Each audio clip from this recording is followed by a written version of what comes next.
You've been praised for your resilience at work, but what if that resilience is actually what's draining your body? In this video, I'm going to show you 4 signals your body sends when your resilience has stopped working for you and started working against you. And if you've been pushing through for longer than you care to admit, this video is for you. I spent over 10 years in corporate and I lived every single one of these signals firsthand. Today, I'm a spiritual coach who helps professional women understand what their body is trying to tell them before it forces them to stop. Here's what we're covering today. First, I'll show you how physical tension in your body is actually a signal, not just stress. Then we'll explore how exhaustion and survival mode are telling you something much deeper than you realize. And finally, I'll reveal why overriding your intuition might be the most costly thing you're doing right now. By the end of this video, you'll know exactly what your body is trying to tell you about your resilience at work.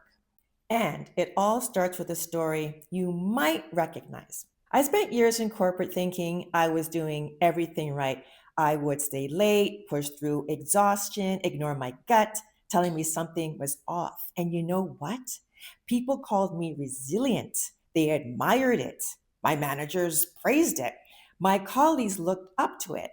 And honestly, I wore it like a badge of honor. But looking back, I realized my body was screaming at me the whole time. And I just kept pushing harder. There were mornings I'd sit on the subway before walking into the office, just trying to psych myself up to get through the day. There were evenings I'd come home completely pooped out. And yet, every performance review, every team meeting, every conversation with my manager reinforced the same message: keep going, continue, work on your targets. And I believed them because I've been conditioned that resilience was the goal. Here's the thing to keep in mind before we go into the 4 signals. Everything you're about to hear is going to challenge something you've probably been told your entire career, in fact, your entire life. That resilience is the goal, that the ability to endure, to bounce back, to keep going no matter what is the mark of a truly strong woman. And I'm not here to tell you that resilience is bad. I'm here to ask you a harder question: resilience in service of what? So let's get into the 4 signals. And the first one is one that most women dismiss every single day. Here's the thing to keep in mind, though, before we go any further. The first signal I'm about to describe isn't the kind that shows up after one hard week and disappears after a glass of wine on Friday night. This is something that has quietly moved into your body and has taken up permanent residence without your permission. And if you've been ignoring it or pushing through it, what I'm about to tell you is probably the opposite of what you've been told to do about it. Because here's what nobody's telling you: tension in your body is a warning signal. And every time you treat tension like a problem you need to get rid of instead of a message you need to pay attention to, you're one step further away from understanding what your body is actually trying to tell you about your resilience at work. So here's what's actually happening. You're sitting at your desk, coffee in hand, and before you've even opened your first email, your shoulders are already up around your ears. You roll them back, you stretch your neck, and you carry on because that's what resilient women do. And conventional advice will tell you to book a massage or do some yoga. But here's the thing: those are band aids. They treat the tension as if it is the problem, and it's not. The tension is the messenger. Think of it like the warning light on your car dashboard. You don't fix the problem by putting tape over it, but that's exactly what we do when we manage tension away without ever asking why it keeps coming back. Your body already knows something your mind hasn't fully accepted yet. The tension isn't the problem, the environment producing it might be. Here's what you need to do instead of pushing through the tension. The next time you feel that tightness creeping up into your upper back before you've even cracked open your laptop, stop. Don't reach for the Tylenol and don't call your masseuse. Instead, ask yourself this question: is my body tensing up because of the environment I'm working in? Write down the answer. Because when you notice that the tension arrives every Monday morning, the moment you sit down at your desk, and vanishes every Friday at 4:30 p.m. when you're setting up your out of office message, that's not a muscle problem. That's a message. And that's the moment you stop managing the symptom and start listening to what your body is actually trying to tell you. And when the tension alone doesn't get your attention, your body moves into the next signal. Stay with me here, because this next signal is the one that most women misdiagnose for years. The exhaustion I'm about to describe isn't the normal tiredness that comes from a full productive day. This isn't the kind that a good night's sleep or a long weekend fixes. This is something deeper, a bone level tiredness that has become so familiar you started to believe it's just who you are now. And if you've been taking supplements, adjusting your sleep routine, or waiting for your next vacation to finally feel like yourself again, what I'm about to tell you is probably not what your doctor has been telling you either. Because what I want you to get is this: exhaustion isn't a personal failing. It's not your age or not your hormones. It's your body sending you a very clear signal that something in your environment is costing you more than you're getting back. Listen, you're doing everything right. You're going to bed at a reasonable hour. You're taking your supplements. Maybe you've even cut back on caffeine before bedtime, but you still wake up tired. Not just physically tired, but that heavy, hollow kind of tired that sits in your chest before your feet even hit the floor. And conventional advice will tell you to optimize your sleep, track your steps, take more magnesium. But here's the thing: that advice assumes the problem is inside of you. It never once questions the environment you're returning to every single Monday morning. Think of it like a bucket with a hole in it. You can keep filling it with water, more sleep, more rest, more recovery.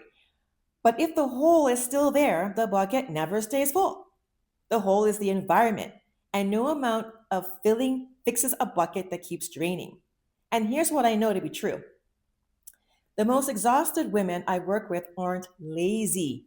They're highly capable women whose energy is being consumed by an environment that was never designed to sustain them. Your exhaustion isn't the problem, it's the proof. Here's what you need to do the next time you wake up exhausted after a full night's sleep: stop blaming your mattress, your hormones, or your age. Instead, ask yourself this one question: would I feel this same exhaustion if I didn't have to go to work tomorrow? Sit with that answer. Because if the exhaustion lifts on vacation and returns the night before you go back, that's not your body failing you. That's your body being completely honest with you. And that's the moment you stop looking for an energy solution and start looking at the real source of the drain. And when your body is exhausted and depleted, it shifts into something even more concerning. Before we get into signal number 3, if you're finding this helpful so far, make sure to hit that like button so more people can discover this video. Now, let's talk about the third signal. And this one I want you to pay close attention to, because you may already know you're in it, but what nobody has told you is why. And this is where it gets really interesting. There was probably a time when you had ideas at work, when you cared about what you were building, when Monday morning didn't feel like something to survive. And at some point, quietly and without warning, that version of you disappeared. And maybe you've noticed that it's not just your drive that's gone quiet. Your creativity has gone quiet too. The ideas that used to flow, the projects that used to excite you, the spark that made you feel alive in your work, you can barely remember what that felt like.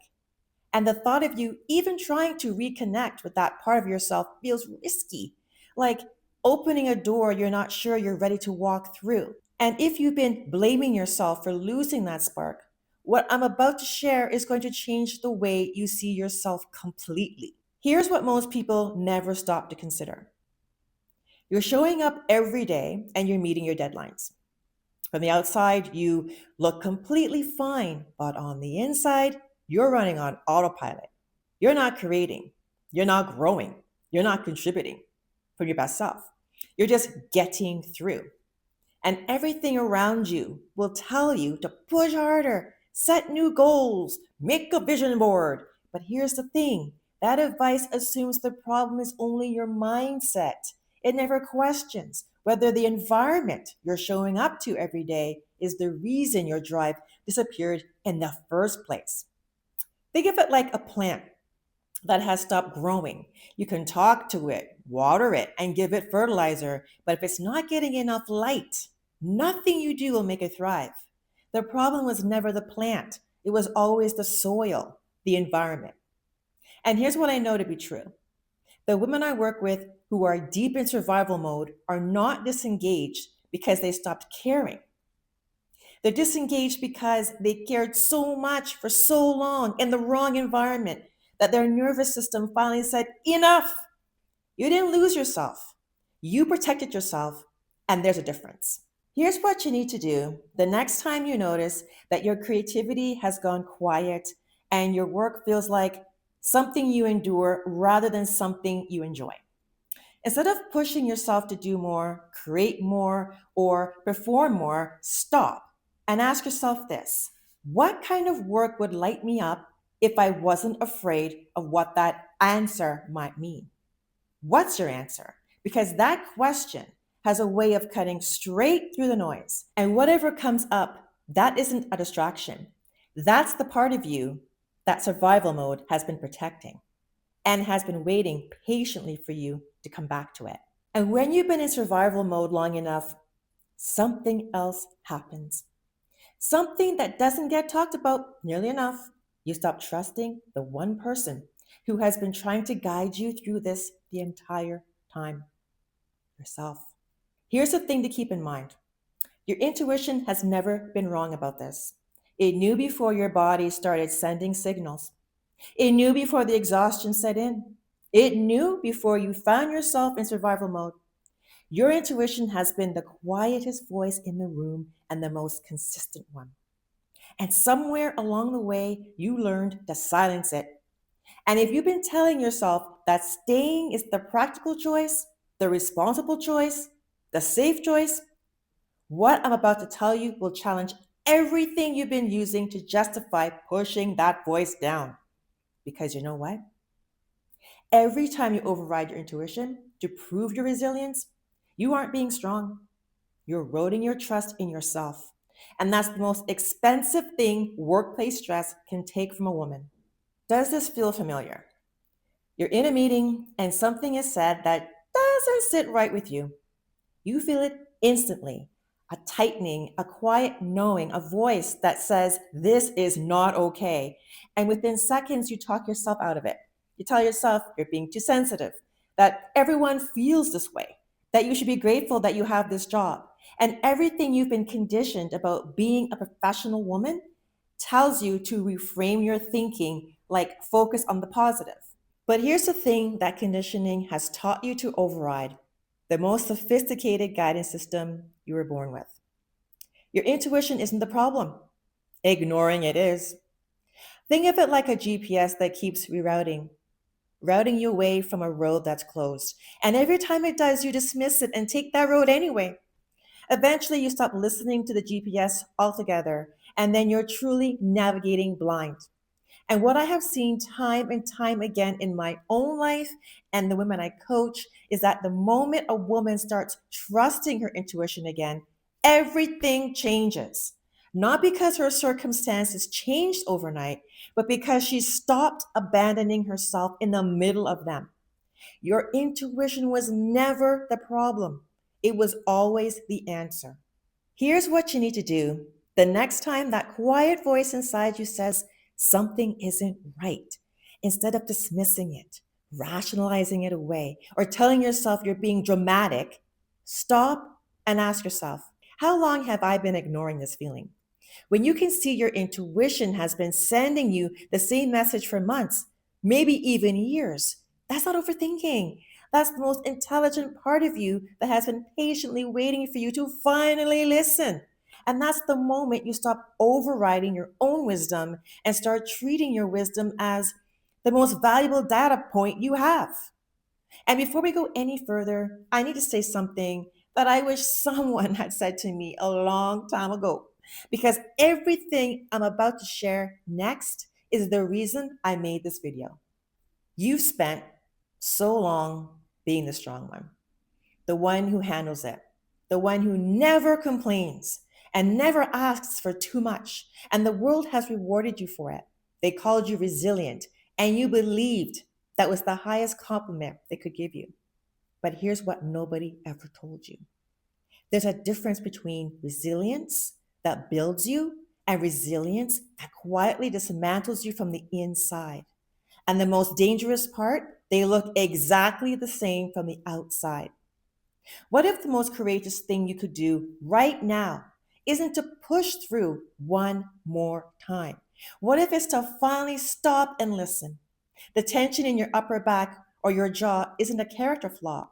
The exhaustion that sleep doesn't fix isn't your age. The survival mode you normalize isn't just the way life is. And that quiet voice that keeps telling you something needs to change, that isn't doubt. That's your wisdom.